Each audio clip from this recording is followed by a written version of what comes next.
Hoje a gente vai ler A Dança dos Ossos, de Bernardo Guimarães. O texto começa assim. A noite, límpida e calma, tinha sucedido a uma tarde pavorosa tormenta, nas profundas e vastas florestas que bordam as margens do Parnaíba, nos limites entre as províncias de Minas e de Goiás. Eu viajava por esses lugares e acabava de chegar ao porto, ou recebedoria, que há entre as duas províncias. Antes de entrar na mata, a tempestade tinha me surpreendido nas vastas e risonhas campinas, que se estendem até a pequena cidade de Catalão, onde eu havia partido. Seriam 9 a 10 horas da noite, junto a um fogo aceso defronte da porta da pequena casa da recebedoria. Estava eu, com mais algumas pessoas, aquecendo os membros resfriados pelo terrível banho que meu pesar tomara. A alguns passos de nós se desdobrava o largo velho do rio, refletindo em uma chispa retorcida como uma serpente de fogo. O clarão avermelhado da fogueira, por trás de nós, estava os cercados e as casinhas dos poucos habitantes desse lugar. E, por trás dessas casinhas, estendiam-se as florestas sem fim. No meio do silêncio geral e profundo sobressaía o rugido monótono de uma cachoeira próxima, que, ora, estrugia como se estivesse a alguns passos de distância, ora quase se esvaecia em abafados murmúrios, conforme o correr da viração. No sertão, ao cair da noite, todos tratam de dormir, como os passarinhos. As trevas e o silêncio são sagrados ao sono, que é o silêncio da alma.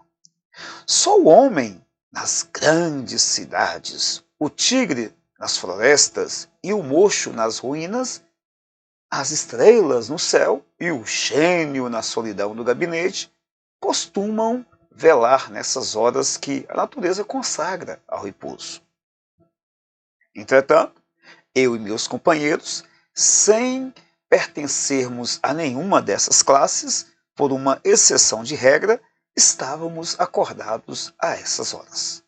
Meus companheiros eram bons e robustos caboclos, dessa raça semi-selvática e nômade, de origem dúbia entre o indígena e o africano, que vagueia pelas infindas florestas que correm ao longo do Parnaíba, e cujos nomes, de certo, não se acham escritos nos assentos das freguesias e nem figuram nas estatísticas que dão ao ímpeto, não sei quantos milhões de habitantes. O mais velho deles, de nome Cirino, era o mestre da barca que dava passagem aos viandantes. De bom grado, eu o compararia a Caronte, o barqueiro do Averno, se as ondas turbulentas e ruidosas do Parnaíba, que vão quebrando o silêncio dessas risonhas solidões, cobertas das mais vigorosas e luxuriantes vegetações, pudessem ser comparadas às águas silenciosas e letárgicas do Aqueronte, que é o rio que leva até o inferno, e Caronte é o barqueiro que conduz as almas para o Sheol. Nota de voz desse que vos fala. Perguntou-me ele: meu amo, de certo saiu hoje muito tarde da cidade? Perguntou-me ele. Não, era apenas meio-dia.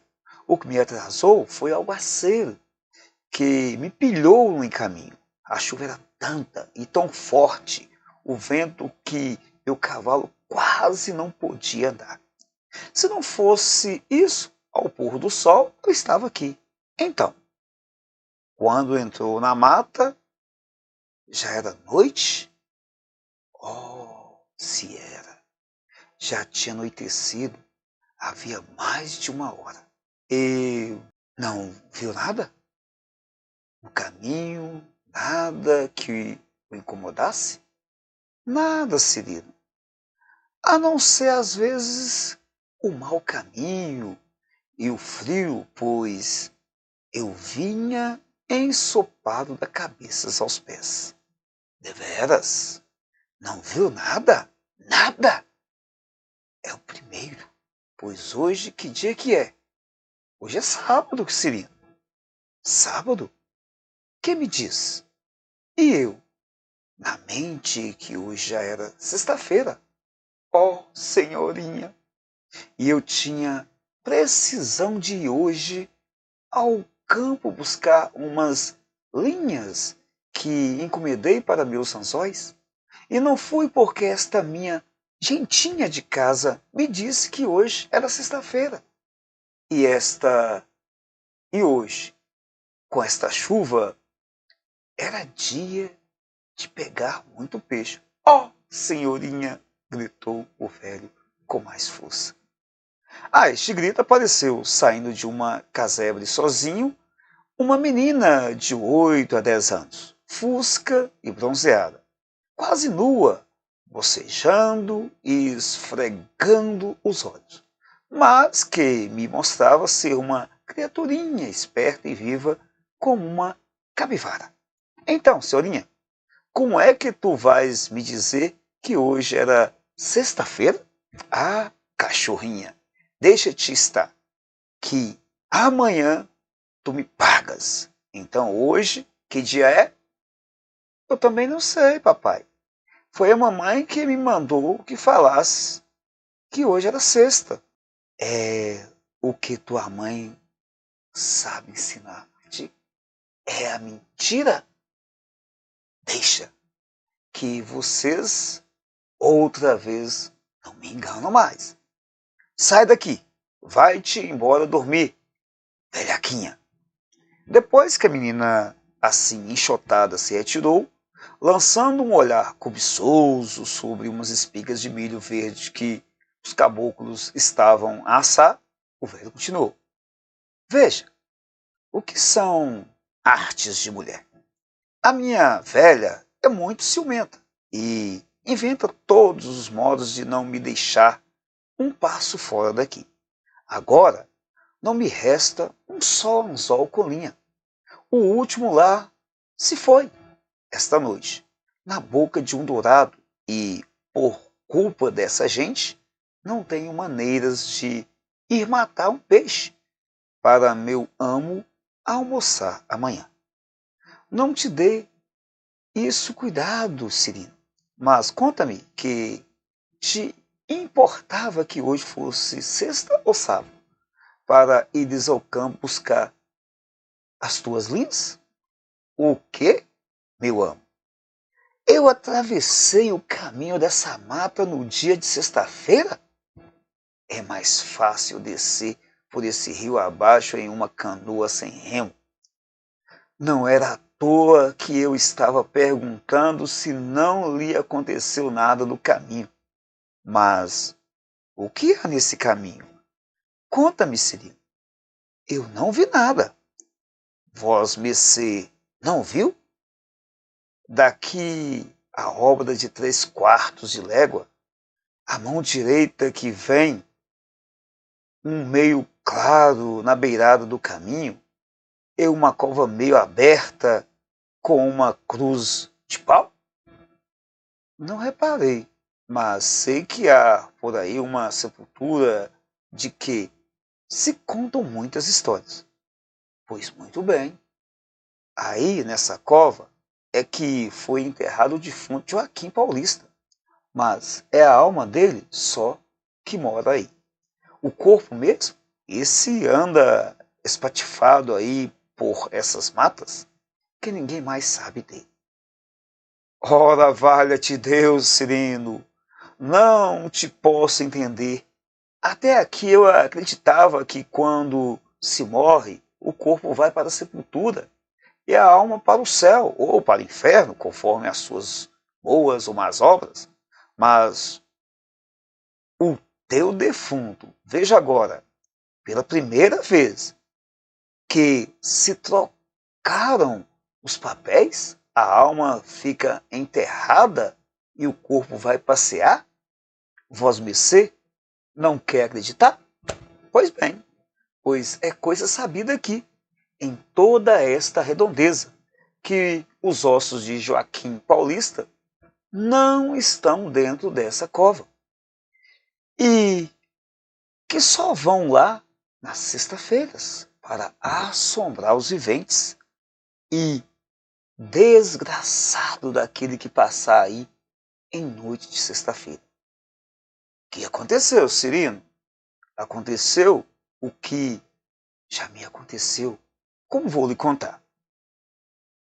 Um dia, há de haver uma coisa de 10 anos, eu tinha ido ao campo à casa de meu compadre, que mora daqui a 3 léguas. Era uma sexta-feira ainda, me lembro, como se fosse hoje. Quando montei no meu burro para vir-me embora, já o sol estava baixinho. Quando cheguei na mata, já estava escuro.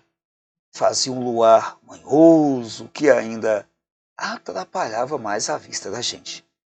Já eu ia entrando na mata quando me lembrei que era sexta-feira.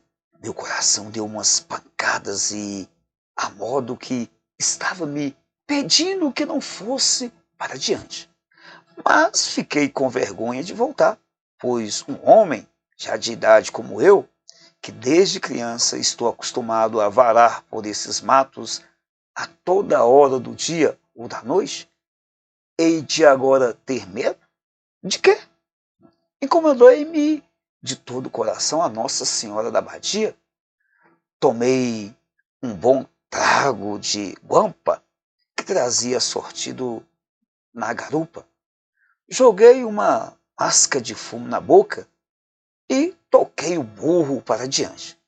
Fui andando, mas sempre cismando. Todas as histórias que eu tinha ouvido contar da cova de Joaquim Paulista estavam se me representando na ideia.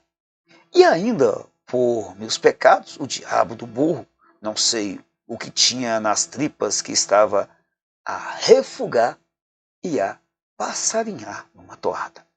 Mas, a poder de esporas, sempre vim parando. À proporção que ia chegando perto do lugar onde está a sepultura, meu coração ia ficando pequenino.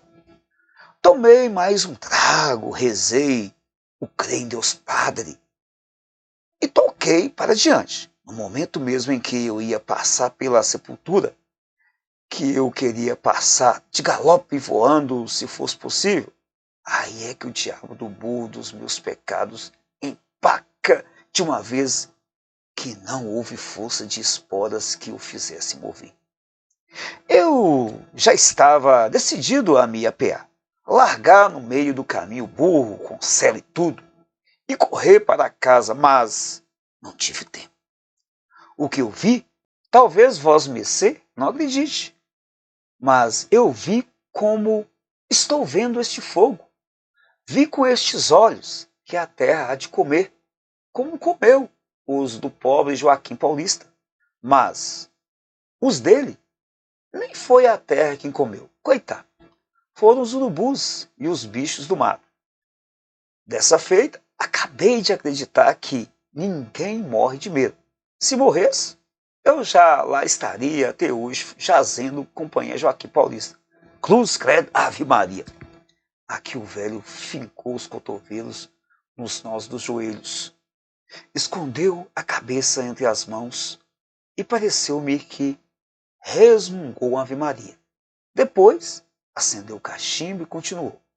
Vosmecê, se me reparasse, havia de ver que o mato faz uma pequena aberta à banda, em que está a sepultura do Joaquim Paulista. A lua batia de chapa na areia branca do meio da entrada. Enquanto eu estou esporeando com toda a força a barriga do burro, salta lá no meio do caminho uma cambada de ossinhos brancos, pulando, esbarrando uns nos outros e estalando numa toada certa, como gente que está dançando ao toque de viola. Depois, de todos os lados, vieram vindo outros ossos maiores, saltando, dançando da mesma maneira. Por fim de contas, veio vindo lá, de dentro da sepultura, uma caveira branca com papel e com os olhos de fogo, e dando pulos como sapo, foi se chegando para o meio da roda. Daí começaram aqueles ossos todos a dançar em roda da caveira, que estava quieta no meio, dando de vez em quando pulos no ar e caindo no mesmo lugar, enquanto os ossos giravam num currupio, estalando uns nos outros, como o fogo da queimada, quando pega forte num sapezal. Eu bem queria fugir, mas não podia. Meu corpo estava como estátua. Meus olhos estavam pregados naquela dança dos ossos, como o sapo quando enxerga cobra. Meu cabelo, enroscado como vosmecê está vendo, ficou em pé como espetos. Daí a pouco, os ossinhos mais miúdos, dançando, dançando, sempre e batendo uns nos outros, foram se ajuntando e formando dois pés de defunto. Estes pés não ficam quietos, não, e começaram a sapatear com os outros ossos numa roda viva. Agora são os ossos das canelas, que lá vêm saltando atrás dos pés, e de um pulo, trás, se encaixaram em cima dos pés. Daí, a um nada vem os ossos das coxas, dançando em roda das canelas, até que também, de um pulo, foram se encaixar direitinho na junta dos joelhos. Toca agora as duas pernas, que já estão prontas a dançar com os outros ossos. Os ossos dos quadris, as costelas, os braços, todos esses ossos que ainda agora saltavam espalhados no caminho, a dançar, foram pouco a pouco se juntando e embutindo uns nos outros, até que o esqueleto se apresentou inteiro, faltando só a cabeça. Pensei que nada mais teria que ver, mas ainda me faltava o mais feio. O esqueleto pega na caveira e começa a fazê-la rolar pela estrada e a fazer mil artes e piruetas. Depois entra a jogar peteca com ela e a tirá-la pelos ares mais alto, até o ponto de fazê-la sumir-se lá pelas nuvens.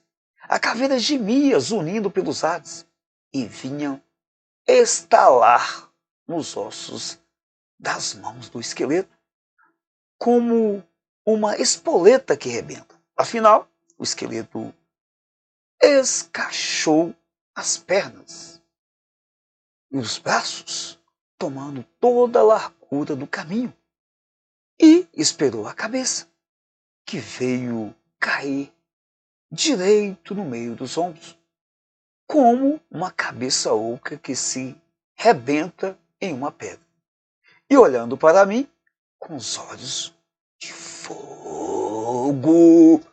Ah, meu amo! Eu não sei o que era feito de mim. Eu estava sem fôlego, com a boca aberta querendo gritar, e sem poder, com os cabelos espetados. Meu coração não batia, meus olhos não pesternavam. O meu burro mesmo estava a tremer e encolhia-se todo como quem queria sumir-se debaixo da terra. Oh! Se eu pudesse fugir naquela hora, eu fugia ainda que tivesse de entrar pela goela de uma sucuri adentro. Mas Ainda não contei tudo. O maldito esqueleto do inferno, Deus me perdoe, não tendo mais nenhum ossinho com quem dançar, assentou-se de divertir-se comigo, que ali estava, sem pingo de sangue, e mais morto do que vivo.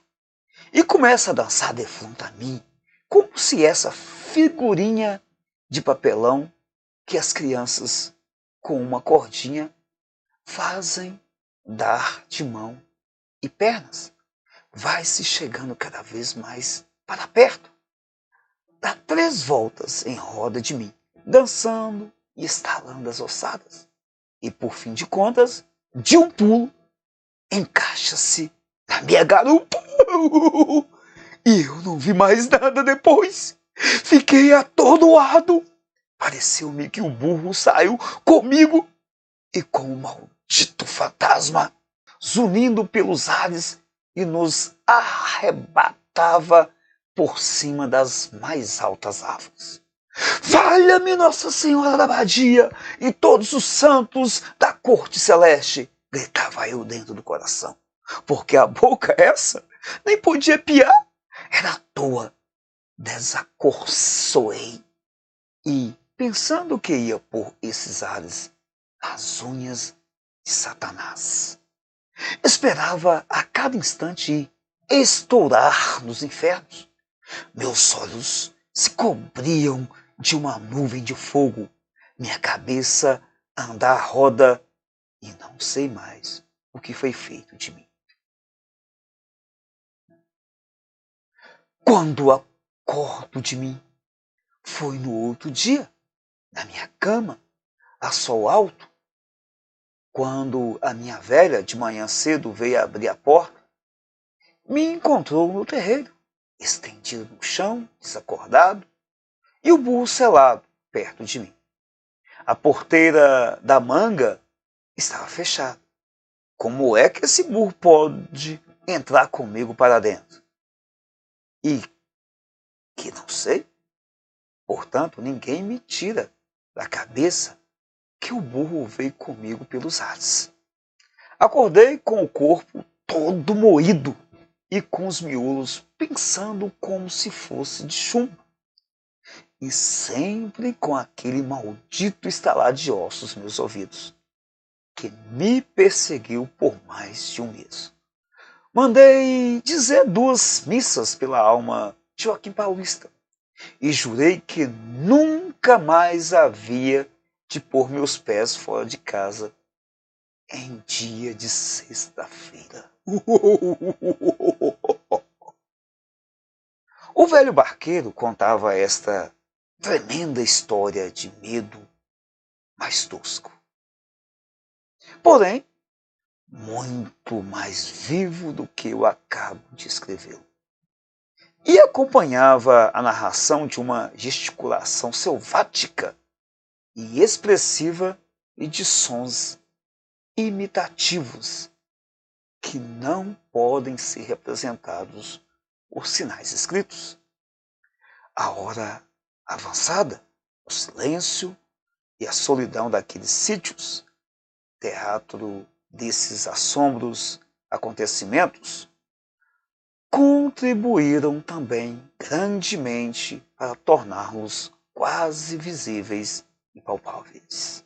Os caboclos, de boca aberta, o escutavam com os olhos e ouvidos transidos de pavor, e de vez em quando, estremecendo, olhavam em derredor pela mata, como se receando ver surgir o temível esqueleto a empolgar e levar pelos ares algum deles. Com efeito, Cirino, disse eu, foste vítima da mais pavorosa assombração de que há exemplo, desde que andam por este mundo as almas do outro. Mas quem sabe se não foi a força do medo que te fez ver tudo isso? Além disso, tinhas ido muitas vezes à guampa e talvez ficasse com a vista turva e a cabeça um tanto desarranjada. Guampa é como se fosse cachaça, nota deste leitor. Mas, meu amo, não era a primeira vez que eu tomava meu gole, nem que andava de noite por esses matos. E como é que eu nunca vi ossos de gente dançando no meio do caminho? Os teus miolos é que estavam dançando, Siri. Disso estou eu certo. Tua imaginação, exaltada há um tempo pelo medo e pelos repetidos beijos que davas na tua guampa, é que te fez ir voando pelos ares nas garras de Satanás. Escuta, vou te explicar como tudo isso te aconteceu muito naturalmente.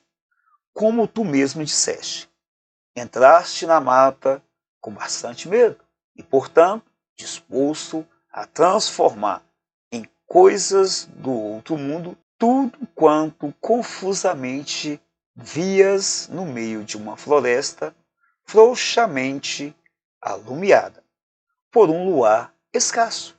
Acontece ainda para teu mal que, no momento mais crítico, quando ias passando pela sepultura, empaca-te um maldito burro. Faço ideia de como ficaria essa pobre alma e até me admiro de que não visses coisas piores. Mas, então, que diabo eram aqueles ossos a dançarem tão certo, como se fosse a toque de música? E aquele esqueleto branco que trepou na garupa e me levou por esses ares? Ah, eu te digo, os ossinhos que dançavam não eram mais do que os raios da luz, os raios da lua, que vinham peneirados por entre os ramos dos arvoredos, balançados pela viração, brincar e dançar na areia branca do caminho. Os estalos que ouvias eram sem dúvida de alguns porcos do mato, ou qualquer outro bicho que andava ali por perto a quebrar nos dentes cocos de baguaçu. O que, como bem sabes, faz uma estrelada dos diabos. E a caveira, meu amo? De certo, era alguma cabaça velha que um rato do campo vinha rolando pela estrada. Não, não era preciso tanto. Uma grande folha seca, uma pedra, um toco, tudo te podia parecer uma caveira naquela ocasião. Tudo isso te fez andar a roda, a cabeça azoinada. E o mais, tudo que viste foi obra de tua imaginação e de teus sentidos perturbados. Depois, qualquer coisa, talvez um marimbondo, que o picou. Marimbondo de noite? Ora, meu amo! Exclamou o velho com uma gargalhada. Pois bem, fosse o que fosse, qualquer outra coisa ou capricho de burro, o certo é que o teu macho saiu contigo aos corcovos, ainda que atordoado, o instinto da conservação fez que te agarrasses bem na cela e tiveste a felicidade de vir dar contigo em terra mesmo à porta de tua casa. E eis aí tudo. O velho barqueiro ria com melhor vontade, zombando de minhas explicações. Qual, meu amo? Disse ele. Réstia de luar não tem parecença nenhuma com ossos de defunto. E bicho do mato de noite está dormindo na toca e não anda roendo coco. E pode vós mercê ficar certo de que, quando eu tomo um gole, ali é que minha vista fica mais limpa e o ouvido mais afiado. É verdade. E a tal ponto que até chegas a ver e ouvir o que não existe. Meu amo tem razão.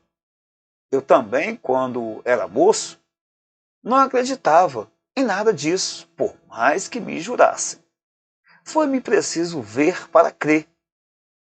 E Deus o livre vós mercê de ver o que eu já vi.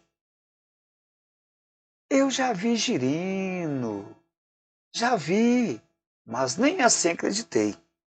Como assim, meu amo? É que, nesses casos, eu não acredito nem nos meus próprios olhos, senão depois de estar bem convencido, por todos os modos, de que eles não me enganam. Eu te conto um caso que me aconteceu. Eu ia viajando sozinho, por onde, não importa, de noite, por um caminho estreito, em cerradão fechado, e vejo ir passando a uma distância diante de mim qualquer coisa, que na escuridão não pode distinguir. Aperto um pouco o passo para reconhecer o que é, e vi, clara e perfeitamente, dois pretos carregando um defunto dentro de uma rede. Bem, poderia ser também qualquer criatura viva que estivesse doente ou mesmo em perfeita saúde. Mas, nessas ocasiões, a imaginação, não sei porquê, não nos representa senão defuntos. Uma aparição daquelas em lugar tão ermo e longe de povoação não deixou de me causar terror. Contudo, o caso não era extraordinário. Carregar um cadáver em rede para ir sepultá-lo em algum cemitério vizinho é coisa que se vê muito nesses sertões. Ainda que, aquelas horas, o negócio não deixasse de tornar bastante suspeito. Piquei o cavalo para passar diante daquela sinistra visão que me estava incomodando o espírito. Mas os condutores da rede também apressaram o passo e se conservavam sempre na mesma distância. Pus o cavalo a trote. Os pretos começaram também a correr com a rede. O negócio ia se tornando mais feio. Retardei o passo para deixá-los adiantarem-se. Também foram indo mais devagar. Parei, também pararam. De novo, marchei para eles. Também se puseram a caminho. Assim andei por mais de meia hora, cada vez mais aterrado, tendo sempre diante dos olhos aquela sinistra aparição que parecia apostada em não me querer deixar, até que, exasperado, gritei-lhes que me deixassem passar ou ficar atrás, que eu não estava disposto a fazer-lhes companhia. Nada de resposta. O meu terror subiu de ponto e confesso que estive por um nada a dar de rédeas para trás a bom fugir. Mas os negócios urgentes me chamavam para diante. Revesti-me de um pouco de coragem que ainda me restava, cravei as esporas no cavalo e investi para o sinistro vulto a todo galope. Em poucos instantes, alcancei de perto e vi. Adivinhe o que era? Nem que dei volta ao miolo um ano inteiro. Não são capazes de atinar com o que era. Pois era uma vaca! Uma vaca! Como? Sim, senhores, uma vaca malhada, que tinha a barriga toda branca, era a rede. E os quartos traseiros e dianteiros, inteiramente pretos, eram os dois negros que a carregavam. Pilhada por mim naquele caminho estreito, sem poder desviar nem para a banda nem para outra, porque o mato era um cerradão, tapado o pobre animal ia fugir diante de mim. Se eu parava, também parava, porque não tinha necessidade de viajar. Se eu apertava o passo, lá ia ela também para diante, fugindo de mim. Entretanto, se eu não fosse reconhecer de perto o que era aquilo, ainda hoje havia de jurar que tinha visto naquela noite 2 pretos carregando um defunto em uma rede. Tão completa era a ilusão. E depois, se quisesse indagar mais do negócio, como era natural, sabendo que nenhum cadáver se tinha enterrado em toda aquela redondeza, havia de ficar acreditando de duas uma, ou que aquilo era coisa do outro mundo, ou o que era mais natural, que algum assassinato horrível e misterioso tinha sido cometido por aquelas criaturas. A minha história nem de leve abalou as crenças do velho barqueiro, que abanou a cabeça e disse-me, chasqueando: a sua história está muito bonita, mas perdoe-me que lhe diga, eu por mais escuro que estivesse a noite, e por mais que eu tivesse entrado no gole, eu não podia ver uma rede onde havia uma vaca. Só pelo fato eu conhecia. Meu amo, de certo, tinha poeiras nos olhos.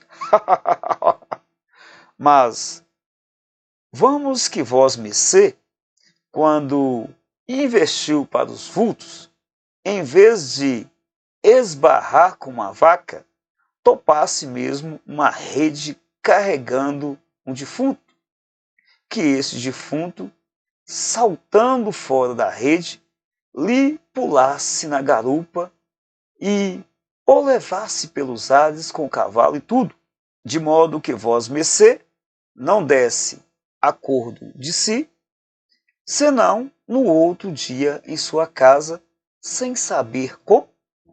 Havia de pensar ainda que eram abusões? Esse não era o meu medo. O que eu temia era que aqueles negros acabassem ali comigo e, em vez de um, carregassem na mesma rede 2 defuntos para a mesma cova. O que me diz era impossível. Esse não era o meu medo. O que eu temia era que aqueles negros acabassem ali comigo e, em vez de um, carregassem na mesma rede 2 defuntos para a mesma cova. O que diz era impossível. Impossível! E como é que aconteceu? Se não fosse tão tarde, para vós mercê acabar de crer, eu lhe contava por que motivo a sepultura de Joaquim Paulista ficou sendo assim mal assombrada. Mas, meu amo, viajou, há de estar cansado da jornada e com sono. Qual sono? Conta-me, vamos a isso, pois vá escutando. O tal Joaquim Paulista era um cabo do destacamento que naquele tempo havia aqui no Porto. Era bom rapaz e ninguém tinha queixa dele.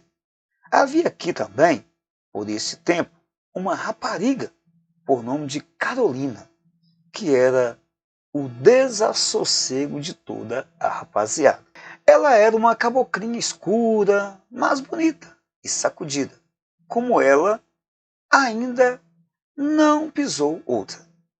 Com uma viola na mão, a rapariga tocava e cantava, que dava gosto. Quando saía para o meio de uma sala, tudo ficava de queixo caído. A rapariga sabia fazer requebrados sapateados, que era um feitiço para os homens.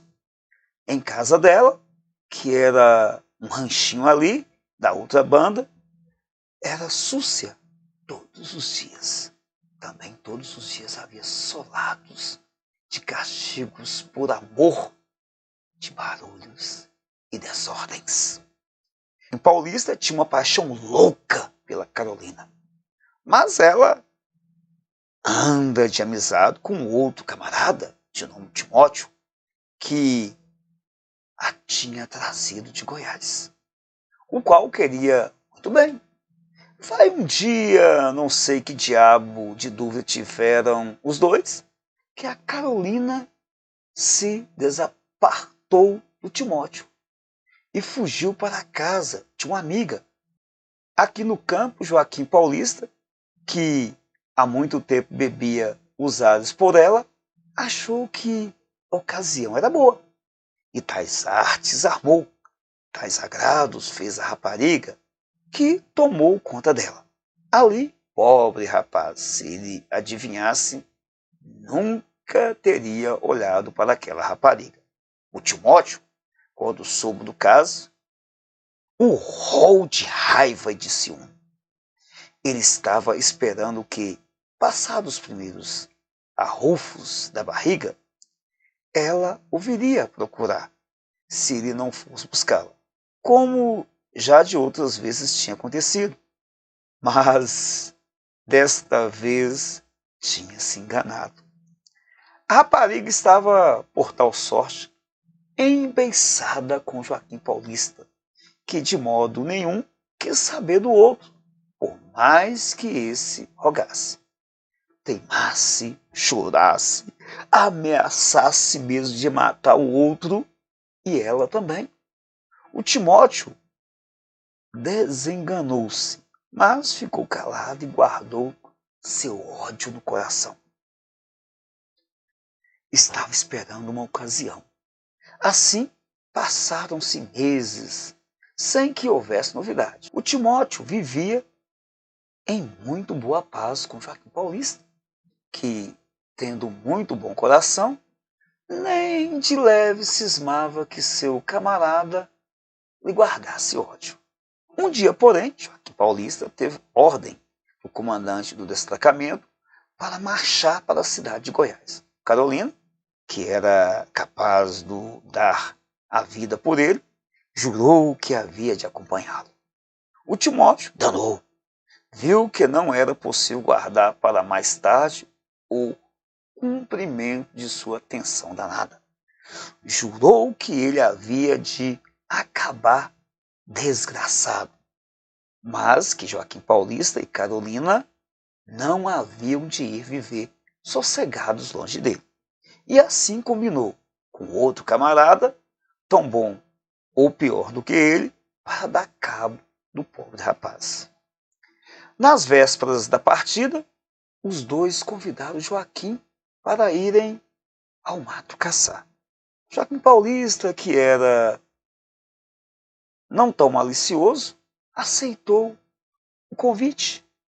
E no outro dia, de manhã, saíram os três a caçar pelo mato. Só voltaram no outro dia de manhã, mas dois somente. Joaquim Paulista, esse tinha ficado, sabe Deus aonde. Vieram contando com lágrimas nos olhos que uma cascavel tinha mordido Joaquim Paulista em duas partes e que o pobre rapaz, sem que eles pudessem valer-lhe, em poucas horas tinha expirado no meio do mar. E que, não podendo carregar o corpo, porque era muito longe, e temendo que não pudessem encontrar mais o que os bichos o comessem, o tinham enterrado lá mesmo. E, para a prova disso, mostrava a camisa do desgraçado, toda manchada de sangue preto envenenado. Tudo mentira! O caso foi este, como depois se soube. Quando os dois malvados já estavam bem longe por essa mata abaixo, deitaram a mão no Joaquim Paulista, o agarraram e amarraram em uma árvore. Enquanto estavam nessa lida, o coitado do rapaz, que não podia resistir àqueles dois ursos, pedia por quantos santos a que não judiassem com ele, que não sabia que mal tinha feito a seus camaradas, que, se era por causa da Carolina, ele jurava nunca mais pôr os olhos nela, iria embora para Goiás, sem ao menos dizer-lhe adeus. Era à toa. Os dois malvados nem ao menos lhe davam respostas. O camarada de Timóteo era mandingueiro e curado de cobra. Pegava aí no mais grosso jararacuçu ou cascavel, as enrolava no braço, no pescoço, metia a cabeça delas dentro da boca, brincava e judiava com elas de toda a maneira, sem que lhe fizesse mal algum. Na hora em que ele enxergava uma cobra, bastava pregar os olhos nela e a cobra não se mexia no lugar. Em cima de tudo, o diabo do soldado sabia um assovio com que chamava cobra, quando queria. A hora que ele dava esse assovio, se havia por ali perto uma cobra, havia de aparecer por força. Dizem que ele tinha parte com o diabo e todo mundo tinha medo dele, como do próprio capeta.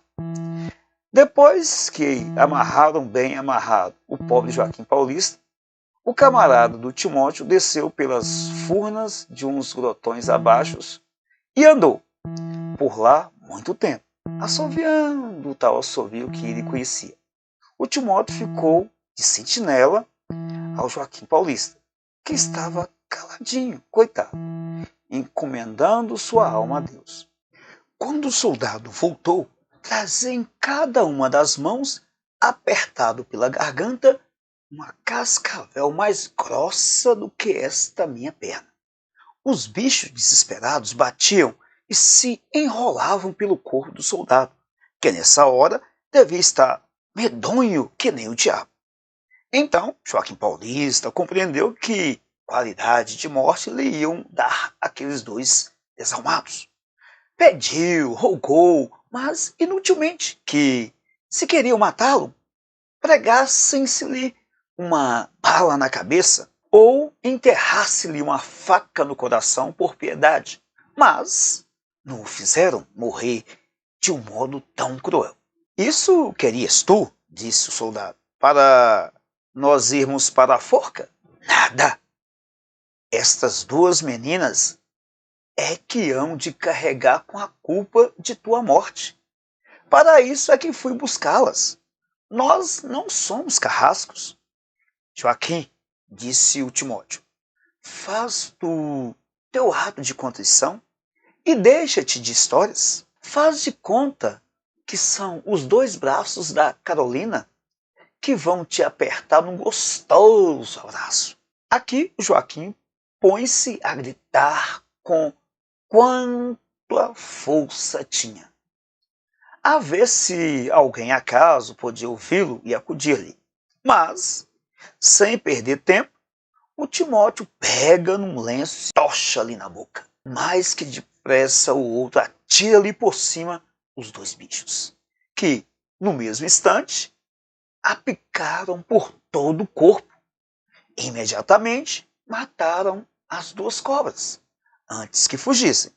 Não levou muito tempo, o pobre rapaz estrebuchava, dando gemidos de cortar o coração, e deitava sangue pelo nariz, pelos ouvidos e por todo o corpo. Quando ouviram que o Joaquim já quase não podia falar, nem se mover, e que não tardava a dar o último suspiro, desarmaram-no, tiraram-lhe a camisa e o deixaram aí perto das duas cobras mortas. Saíram e andaram todo o dia, dando voltas pelo campo. Quando foi anoitecendo, embocaram pela estrada da mata e vieram descendo para o porto. Teriam andado obra de uma légua, quando enxergaram um vulto que ia andando adiante deles, devagarinho, encostaram num pau e gemendo. É ele, disse um deles, espantado. Não pode ser outro. Ele? É possível? Só por um milagre. Pois é, eu juro, em como não é o outro, e nesse caso, toca a dar cabo dele já. Que dúvida! Nisto, adiantaram-se e alcançaram o vulto. É do próprio Joaquim Paulista.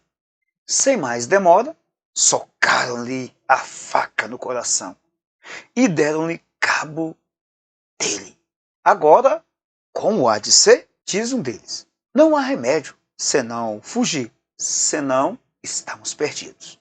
Qual fugir? O comandante talvez não cisme nada. E no caso que haja alguma coisa, estas cadeiazinhas dessa terra são nada para mim. Portanto, vai tu escondido, lá embaixo no porto, e traz uma enxada. Enterremos o corpo aí no mato, depois diremos que morreu picado de cobra. Isso dizia Timóteo que, com o sentido na Carolina, não queria perder o fruto do sangue que derramou. Com efeito, isso fizeram, levaram. Toda a noite a abrir a sepultura para o corpo, no meio do mato, de uma banda do caminho que, nesse tempo, não era por aí, passava mais arredado. Por isso não chegaram, senão no outro dia de manhã. Mas, Cirino, como é que o Joaquim pode escapar das mordeduras das cobras? E como se veio saber de tudo isso? Eu já lhe conto, disse o velho. Depois de fazer uma pausa para acender o cachimbo, continuou. Deus não queria que o crime deles, amaldiçoados, ficasse escondido. Quando os dois soldados deixaram por morto Joaquim Paulista, andavam por aquelas alturas um caboclo velho, cortando palmitos.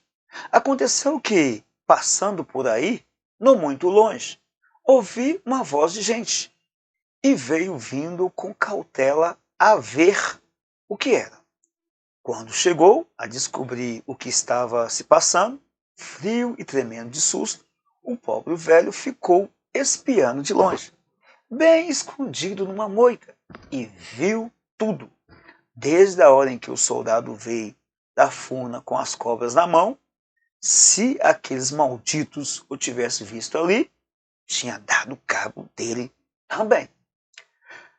Quando os dois se foram embora, então o caboclo, com muito cuidado, saiu da moita e veio ver o pobre rapaz, que estava morre e não morre.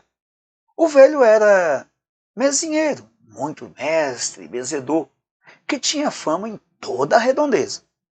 Depois que olhou bem o rapaz, que já com a língua perra não podia falar e já estava cego, andou catando pelo mato umas folhas que ele lá conhecia. Mascou-as bem, cuspiu a saliva nas feridas do rapaz e depois benzeu, bem benzidas elas todas, uma por uma. Quando foi daí uma hora, já o rapaz estava mais aliviado e foi ficando cada vez melhor, até que enfim pôde ficar de pé, já enxergando alguma coisa. Quando se podendo andar um pouco, o caboclo cortou um pau, botou na mão dele e veio com ele meio devagar, ajudando-o a caminhar até que, no meio custo, chegaram à estrada. Aí o velho diz, agora você está na estrada, pode ir, indo sozinho com seu vagar, que daqui a nada você está em casa. Amanhã, querendo Deus, eu lá vou vê-lo outra vez. Adeus, camarada. Nossa Senhora te acompanhe. O bom velho mal pensava que, fazendo aquela obra de caridade, ia entregar outra vez a morte àquele infeliz, a quem acaba de dar a vida. Um quarto de hora, aos que me demorasse, Joaquim Paulista estava escapo. Mas o que tinha de acontecer estava escrito lá em cima. Não bastava ao coitado Joaquim Paulista ter sido tão infeliz em vida. A infelicidade o perseguiu até depois de morto. O comandante do destacamento, que não era nenhum Samora, desconfiou do caso. Mandou prender os 2 soldados e deu parte na vila ao juiz, que daí a 2 dias veio com o escrivão para mandar desenterrar o corpo. Vamos agora saber onde é que ele estava enterrado. Os 2 soldados, que eram os únicos que podiam saber, andavam guiando a gente para uns rumos muito diferentes. E como nada se achava, fingiam que tinham perdido o lugar. Bateu-se mato um dia inteiro, sem se achar nada. Afinal de contas, os urubus é que vieram mostrar onde estava a sepultura. Os 2 soldados tinham enterrado mal o corpo. Os urubus pressentiram o fétito da carniça e vieram-se juntar-se nas árvores em redor. Desenterrou-se o corpo e via-se então uma grande facada no peito do lado esquerdo. O corpo já estava apodrecido e com muito mau cheiro. Os que o foram enterrar de novo, aflitos por se verem livres daquela fedentina, mal apenas jogaram às pressas alguns punhados de terra na cova e deixaram o corpo ainda mais mal enterrado do que estava. Vieram depois porcos, tartus e outros bichos. Cavucaram a cova, espatifaram o cadáver e andaram espalhando os ossos do defunto por toda essa mata. Só a cabeça é que dizem que ficou na sepultura. Uma alma caridosa, que um dia encontrou um braço do defunto no meio da estrada, levou-o para a sepultura, encheu a cova da terra, socou bem e fincou aí uma cruz. Foi tempo perdido. No outro dia, a cova estava aberta tal qual como estava antes. Ainda outras pessoas depois teimavam em juntar os ossos e enterrá-los bem. Mas, no outro dia, a cova estava aberta, assim como até hoje está. Diz o povo que, enquanto não se juntar na sepultura até o último ossinho do corpo de Joaquim Paulista, essa cova não se fecha. Se é assim, já se sabe que tem de ficar aberta para sempre. Há de achar esses ossos que, levados pelas enxurradas, já lá foram talvez rodando por esse Parnaíba abaixo. Outros dizem que, enquanto os matadores de Joaquim Paulista estivessem vivos neste mundo, a sua sepultura havia de andar sempre aberta. Nunca os seus ossos teriam sossego e haviam de andar sempre assombrando os viventes cá neste mundo. Mas esses 2 malvados já há muito tempo foram dar conta ao diabo do que andavam fazendo por este mundo. E a coisa continua na mesma.